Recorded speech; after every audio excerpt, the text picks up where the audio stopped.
வணக்கம். என் பெயர் அபினேஷ். நான் 4ஆம் வகுப்பு படிக்கிறேன். என் பள்ளியின் ஊராட்சி ஒன்றிய தொடக்கப்பள்ளி உத்தண்டம்பட்டி. சுற்றுச்சூழல் பாதுகாப்பு. மரத்தின் வேர் போல் இருக்கும் தலைமை ஆசிரியருக்கும் கிளை போல் இருக்கும் ஆசிரியருக்கும் இலை போல் இருக்கும் மாணவ மாணவிகளுக்கும் எனது முதற்கண் வணக்கத்தை தெரிவித்துக் கொள்கிறேன். நான் இன்று பேச எடுத்துக்கொண்ட தலைப்பு சுற்றுச்சூழல் பாதுகாப்பு.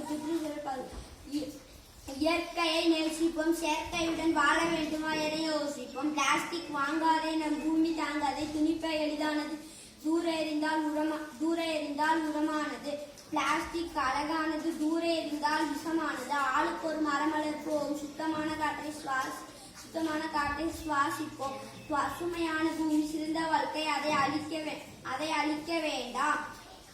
இயற்கையின் அழகு மரம் அழியாமல் காப்பதே அறம். இலைகள் சருகானதால் உரமானது, இன்று ரசாயனமே உரமானதால் உணவே விஷமானது. இனியாவது திருத்துவோம், இயற்கையை பாதுகாப்போம்.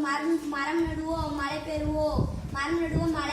மாசில்லா சுற்றுச்சூழலை உருவாக்குவோம், சுற்றுச்சூழலை பாதுகாப்போம். மறுசுழற்சிக்கு பயன்படாத பொருட்களை அறவே தவிர்த்திடுவோம், சுற்றுச்சூழலை பாதுகாப்போம். நன்றி.